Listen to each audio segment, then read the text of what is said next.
Hello tout le monde! Dans cette vidéo, j'aimerais vous parler de comment reconnaître et soulager votre sensibilité au naturel. Alors je m'adresse à toutes les personnes sensibles ou dites hautement sensibles pour qui j'ai un intérêt, une affinité toute particulière parce que pour moi la sensibilité c'est une force, une qualité, un formidable don mais qui n'est pas du tout facile à vivre dans ce monde globalement insensible et surtout dont les qualités, les dons, les forces ne sont pas forcément toujours perçues et en tout cas la plupart du temps sont inexploitées. Donc dans la vidéo, je vais tout d'abord vous présenter ce qu'est une personne sensible selon la définition clinique qu'on a depuis les années 90. Ensuite, je viendrai vous parler de 3 cas de figure de la sensibilité que je retrouve moi en consultation naturopathie quand ça amène à des déséquilibres au niveau corps, cœur, esprit. Et enfin, je vais partager avec vous un soin olfactif très agréable, donc un petit soin olfactif qui va s'adresser à chacun des 3 cas. On va s'adapter à chacun des cas pour pouvoir soulager cette sensibilité à très court terme. Ça vous donnera une première clé pour le soulagement de tel ou tel cas dans le grand cadre de la sensibilité. Donc, vous êtes sensible ou dite sensible si vous avez un certain nombre de points communs qui ont été définis par le docteur Elaine Aron, qui est docteur en psychologie et qui a défini cet état, on va dire, ce profil dans les années 90. Parce qu'elle était à la fois docteur en psychologie, mais aussi elle-même très sensible. Et donc, docteur Aron a, on va dire, étudié longuement le profil sensible.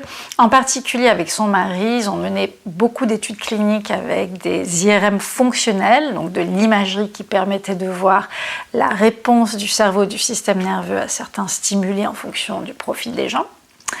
Et elle en est arrivée à la conclusion qu'il existait 15-20% de la population qui était dite hautement sensible, parce que c'est ça vraiment l'appellation, on va dire, clinique, hautement sensible, contre 80-85% de la population dite insensible ou moins sensible, qui se pose un petit peu moins de questions, qui réagissent un petit peu moins que la population sensible.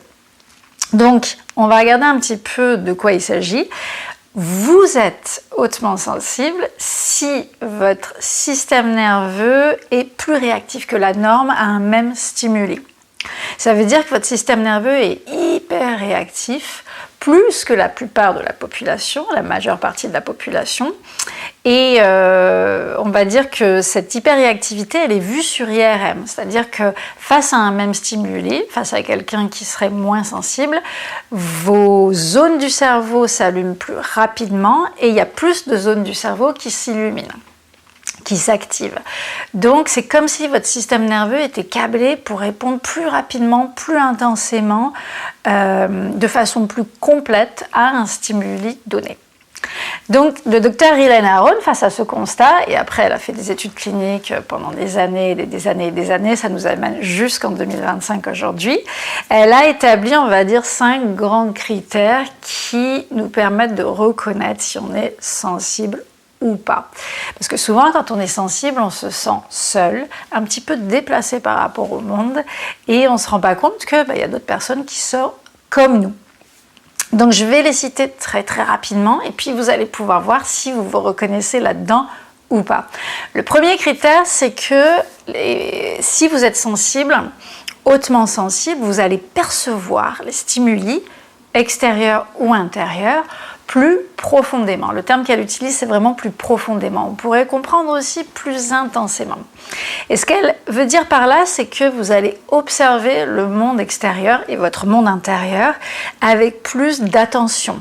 Vous avez vraiment ce sens de l'observation qui n'est pas juste visuel, c'est les 5 sens en éveil et aussi le sentier intérieur. Vous avez plus de curiosité pour les choses en général.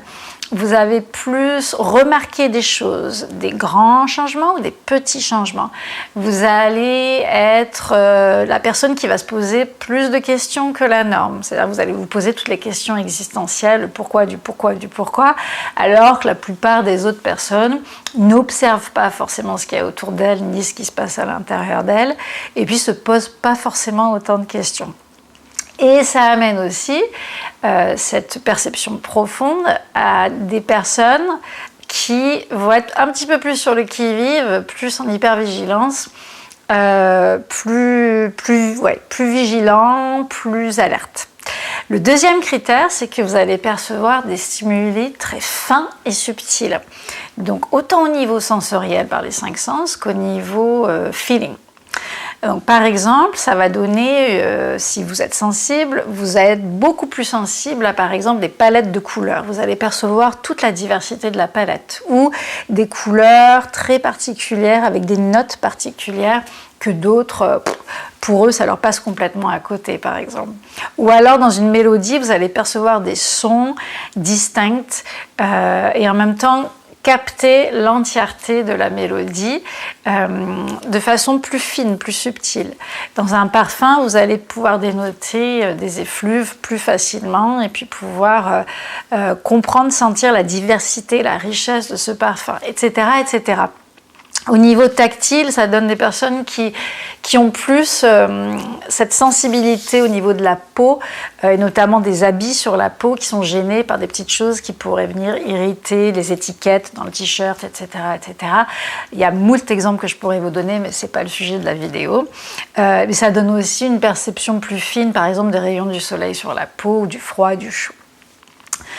Et au niveau du feeling, ce sont des personnes qui vont vraiment avoir, on va dire, percevoir des micro-changements dans l'environnement. Ça peut être, si vous êtes vraiment sensible, que vous êtes beaucoup plus sensible, vous remarquez le changement de saison. La plupart des gens ne se posent même pas la question, mais vous sentez, il y a quelque chose qui se passe dans l'air. Et vous remarquez aussi les changements de climat, évidemment, et surtout les changements d'humeur des autres personnes autour de vous. C'est-à-dire que sans même que la personne ait besoin, on va dire, de parler, vous sentez qu'il y a un changement, un shift au niveau de l'humeur, et ça, c'est du ressenti, en fait. Le troisième point, c'est que vous êtes beaucoup plus empathique et émotionnel. Ce que j'entends par empathique, c'est que si vous êtes sensible, vous avez normalement cette facilité à vous connecter aux autres, à vous mettre à la place des autres et même à anticiper les besoins des autres, parfois à votre détriment parce que vous avez tendance à mettre les besoins des autres avant vos propres besoins personnels. C'est comme si la frontière entre les autres et vous était un petit peu floue. Et donc vous ressentez ce que ressentent les autres. Et donc l'empathie, elle est là. Et le côté émotionnel, c'est le fait que vos émotions, puisque votre système nerveux est plus réactif et plus câblé pour percevoir ce qu'il y a autour et à l'intérieur, vos émotions, elles sont plus à vif, elles s'actionnent plus facilement. Donc ça va donner, et vous vous reconnaîtrez certainement, plus de tristesse facilement, plus de colère facilement, ou plus de joie facilement. Voilà, on n'est pas obligé d'avoir une émotion ou l'autre ou toutes, mais chacun va y retrouver son compte. Le quatrième point, c'est que parce que votre système nerveux est beaucoup plus réactif, vous allez, on va dire, être plus sursollicité au niveau du capital énergie que vous aurez.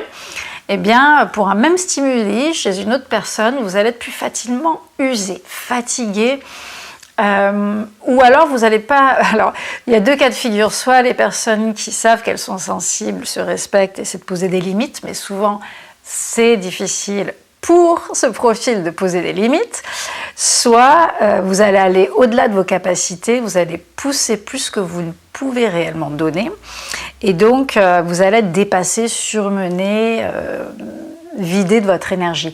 Pour parfois des événements qui sont hyper joyeux, hyper agréables. Je vous donne l'exemple, vous êtes invité à un mariage, vous avez envie d'y aller, ça vous fait plaisir, mais en même temps, ça va vous coûter. C'est-à-dire qu'il y a beaucoup trop de monde, beaucoup trop de mouvements, beaucoup trop de bruit, beaucoup trop de sollicitations sociales, d'interactions sociales, beaucoup trop de conventions sociales.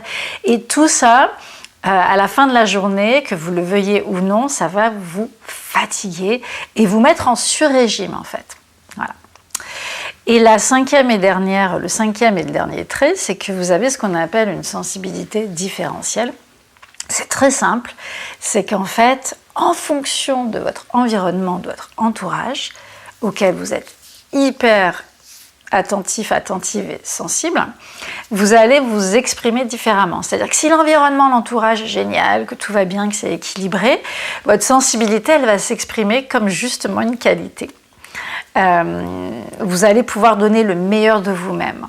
Si par contre l'environnement, le milieu de vie, l'entourage, les conditions dans lesquelles vous vivez ne sont pas propices du tout, vous ne correspondent pas en plein, vous allez certainement vivre votre sensibilité comme quelque chose de plombant et d'inquiétant. Voilà, vous n'allez pas vous sentir à votre place et ça va être beaucoup plus difficile pour vous et vous allez être en situation de vulnérabilité. Alors, je vais vous parler maintenant des 3 cas de figure que je retrouve plus fréquemment en consultation naturopathie face aux personnes comme vous qui ont un profil sensible ou hautement sensible.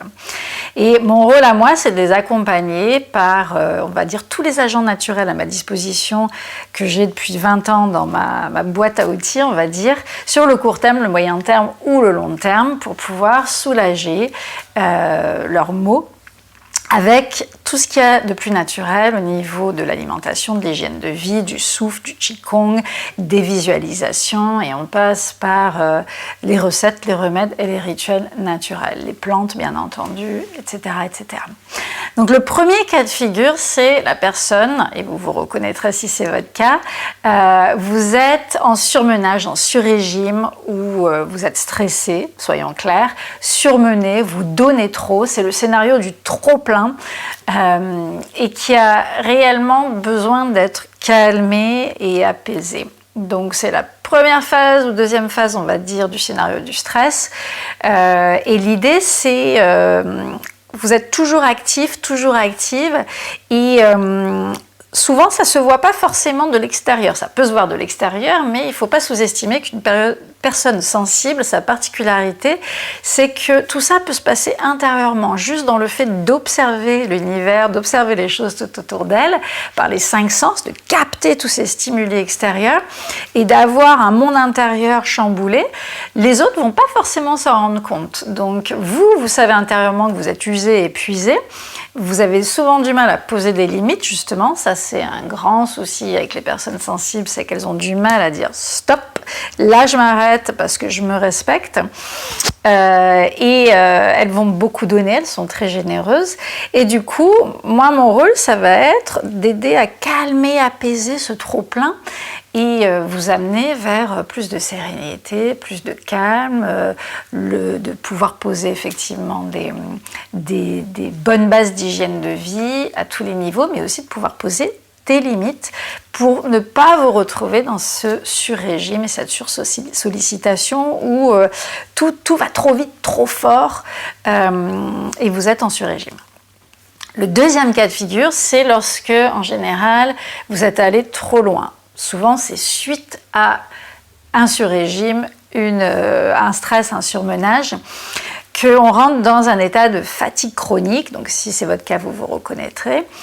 C'est vraiment la fatigue qui est là au quotidien, voire un épuisement, voire un burn-in, un burn-out, et déprime, baisse de morale, tout ce qui va avec. Parce qu'en général, quand ça descend d'un coup. Donc là, on est dans un trop vide d'énergie.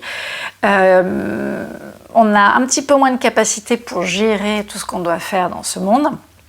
Et on peut même aller jusqu'au scénario de il n'y a plus de jus du tout et j'arrive plus à me lever le matin. Donc c'est vraiment la chute après l'hyperactivité, l'hypervigilance. Et moi, mon rôle, c'est vraiment d'aider, de vous aider à vous ressourcer, vous cocooner, vous nourrir en profondeur pour vous aider ensuite à remonter en énergie. Donc il y a toute une stratégie derrière, il ne s'agit pas de vous booster directement pour vous faire repartir, sauf s'il y a une urgence absolue, mais en général, il faut vraiment nourrir, préparer le terrain en profondeur pour ensuite aider une remontée d'énergie. Et le troisième scénario, qui, lui, est plus d'ordre moral. Les deux premiers étaient plus basés sur l'énergie en trop plein ou l'énergie en trop vide. Là, on est vraiment sur quelque chose de plus moral. J'appelle ça la perte de sens ou la perte de repère, qui est vraiment propre aux personnes sensibles parce que, en général, les personnes sensibles ont des valeurs intérieures qui sont basées sur des valeurs de cœur, de partage, d'empathie, de considération du monde et des autres. Et en général, comme elles sont en minorité dans un monde globalement insensible, leurs valeurs se heurtent avec les valeurs du monde autour et du système dominant, qui lui est beaucoup plus rude, beaucoup plus dur. Alors il y a des gens qui sont très bien adaptés au système dominant, il n'y a pas de souci, mais pour une personne sensible, c'est extrêmement difficile de concilier les deux mondes, parce que ce système dominant, il va être basé sur l'efficacité, la performance, le rendement à tout prix, et donc on n'est pas du tout sur des valeurs de cœur. Et donc les personnes sensibles, souvent, avec lesquelles j'interagis, vont se retrouver en incompréhension, elles vont avoir du mal à trouver leur place dans ce monde, elles vont avoir du mal à trouver leurs valeurs, parce qu'elles sentent bien qu'elles sont en minorité. Bien souvent, elles sentent qu'elles sont seules, alors qu'elles ne le sont pas du tout, mais c'est le sentiment que vous pourriez avoir d'être seule, isolée, incomprise. Et évidemment, vous avez du mal à voir votre propre valeur parce que le système en place ne valorise pas la sensibilité. Et donc, au-delà des valeurs, ça peut aussi donner des scénarios où il y a beaucoup de conflits dans le monde.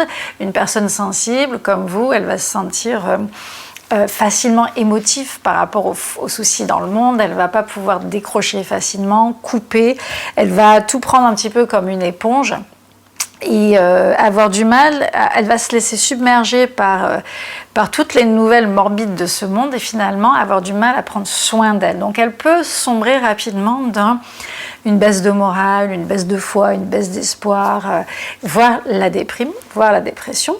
Et voilà, dans sa phase, on va dire, la plus débutante, ça va être juste une perte de repère, une perte de sens, où vous pourriez vous dire, à quoi ça sert, à quoi bon, quoi, en fait. Ou à quoi ça rime tout ça, et où est-ce qu'on va. Et pourtant, moi, je sais profondément que la sensibilité, comme je vous le disais au début, c'est une qualité qui est d'une richesse exceptionnelle et il faut juste pouvoir, d'une part, le reconnaître en soi, ce qui est souvent le plus difficile, et d'autre part, avoir des clés qui montrent que non, vous n'êtes pas seul. Donc mon rôle ici consiste à vous redonner confiance, vous redonner espoir, vous montrer que vous êtes loin d'être seul au monde, vous aider à vous reconstruire ou vous construire, vous donner ce peps intérieur qui fait que vous pouvez reconnaître tout ce que vous avez à donner au monde et à vous donner à vous-même, qui puisse contribuer à un monde meilleur et donc vous aider à cheminer avec plus de foi, d'espoir et de confiance en vous-même et dans le monde environnant. Donc voilà les 3 cas de figure avec lesquels j'interagis le plus.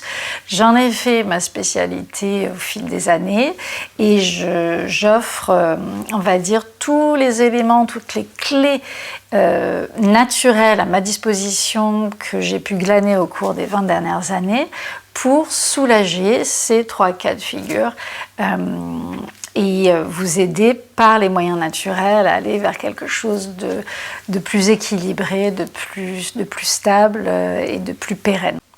Alors, je vais partager avec vous 3 clés rapides pour soulager chacun de ces 3 cas de la haute sensibilité. Il va s'agir de petites clés à court terme qui, pour moi, ont un impact immédiat sur le cerveau, le corps, sachant que moi, quand j'accompagne les personnes, je les accompagne évidemment sur le moyen à long terme et quelques mois, on va dire, quelques semaines à quelques mois.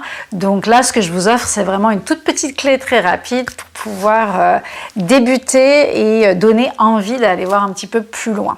Donc il s'agit d'une olfaction, c'est-à-dire on va inhaler une huile essentielle, et je parle bien d'inhaler, pas d'appliquer sur la peau, puisque selon les huiles essentielles, ça peut être compliqué, même voire dangereux.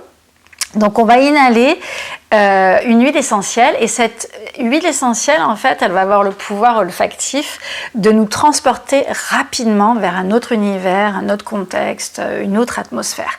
Pourquoi je passe principalement par l'odorat en premier? Parce que on sait, les études cliniques montrent que l'odorat est un des outils les plus puissants, les plus efficaces, les plus rapides pour parler au système nerveux.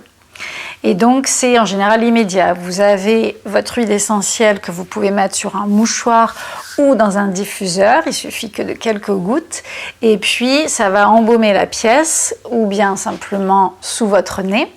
Et en quelques secondes, c'est quasiment immédiat, ça va aller parler à votre bulbe olfactif qui lui-même fait partie intégrante du système nerveux et du cerveau, et ça va informer, transporter le cerveau vers autre chose. Donc en fait, les composés aromatiques volatiles qu'on va retrouver dans les huiles que je vais vous proposer vont avoir un impact différent sur le cerveau en fonction de leur chimie.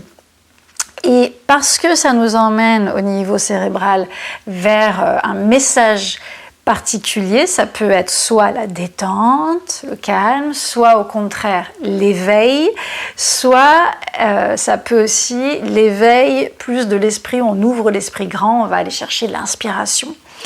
Et en fonction de ce message, le cerveau va très très rapidement conditionner tout le reste du corps par le câblage de nerfs et agir sur le corps par infiltration en fait, très très rapidement dire on se calme ou alors non au contraire on s'éveille ou au contraire on voit grand et on est dans un état d'inspiration ou de contemplation. Donc je vais reprendre cas par cas et vous proposer une ou deux huiles essentielles en fonction. Et surtout vous expliquer pourquoi elle s'applique à ce cas-là et pas à un autre. Alors, le premier cas, ça va être le trop-plein, le stress, le surmenage, le fait d'être sursollicité en sur-régime. Donc là, l'objectif, c'est je calme, j'apaise à la fois l'esprit, mais aussi le corps. Donc, une des huiles les plus connues, un grand classique, mais souvenez-vous que les choses les plus simples sont souvent les plus puissantes, et surtout les choses qu'on a tendance à dénigrer, mettre dans un coin en disant « Boah, c'est trop facile ». Donc il s'agit de l'huile essentielle de lavande. La lavande vraie idéalement, la lavande qui pousse en sauvage au-delà de 600 mètres d'altitude. Elle a une information d'être en altitude dans la montagne. Il y a différentes teintes, subtilités de lavande au niveau de l'odorat en fonction de là où elle a été cueillie. Donc je vous encourage vraiment à aller voir un petit producteur, un cueilleur, d'ailleurs souvent la lavande se cueille dans le sauvage, donc un cueilleur de lavande sauvage, il va en général vous proposer différentes altitudes, la lavande à 1200 mètres, 1400, 1600, 1800, et vous pourrez sentir vraiment les subtilités. Puisque vous êtes sensible, vous aurez cette capacité à différencier les tonalités au niveau des parfums et pouvoir voir qu'est-ce qui vous parle le plus instinctivement. La lavande, quand on l'applique sur le corps, ce qui n'est pas ce que je vous recommande ici, mais quand on l'applique sur le corps, elle a des composés qui calment les spasmes, calment les contractures, donc tout ce qui est détente neuromusculaire. Par l'olfaction, elle agit quand même indirectement via le cerveau sur toute la musculature.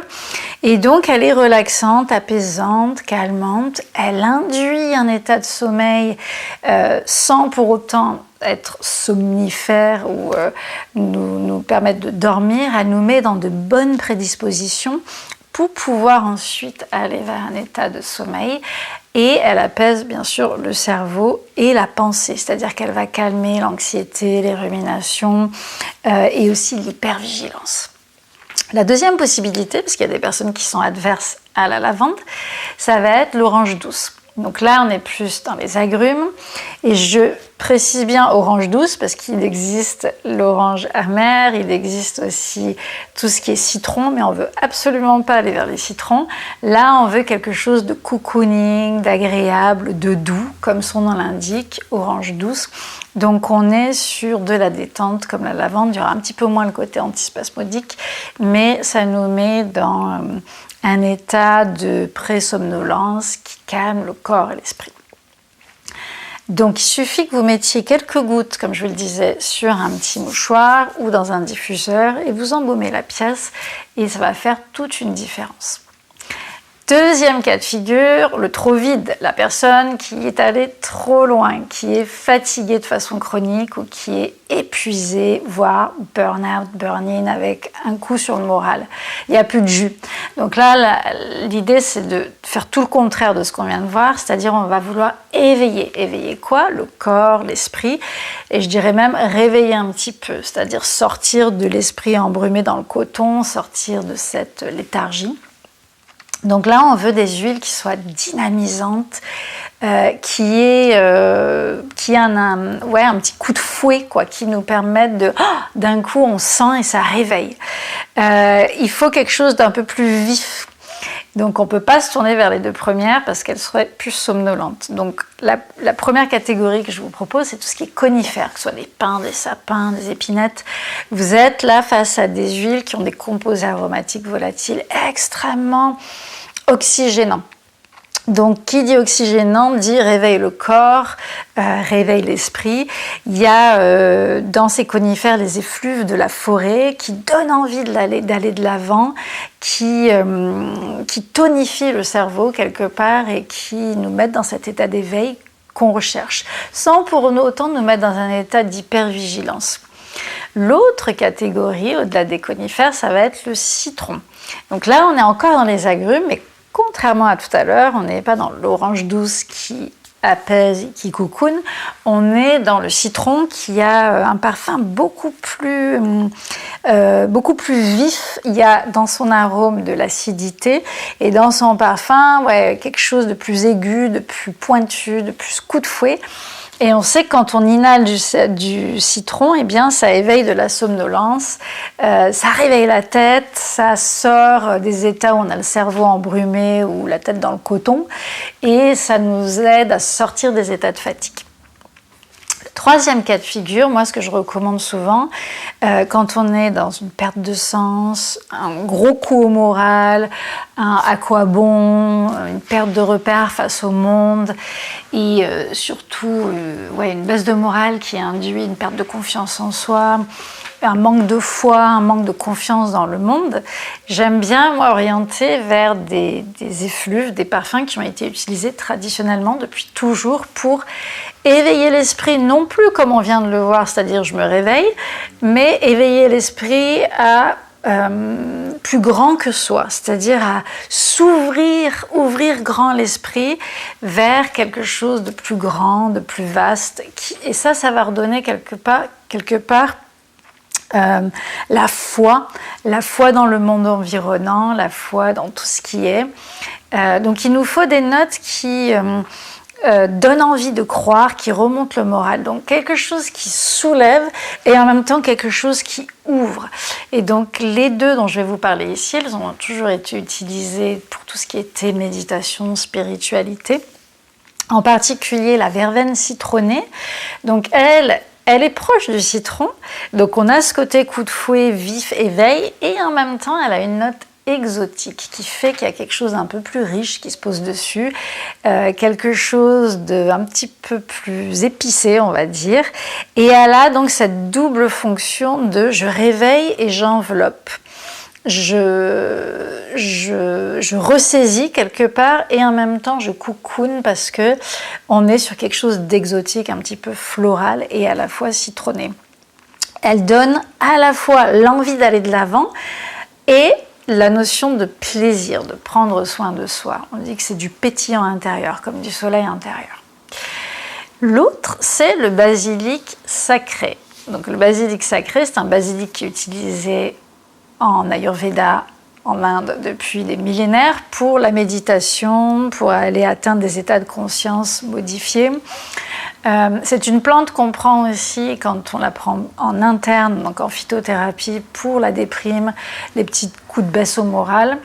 On dit que c'est une plante qui est vraiment...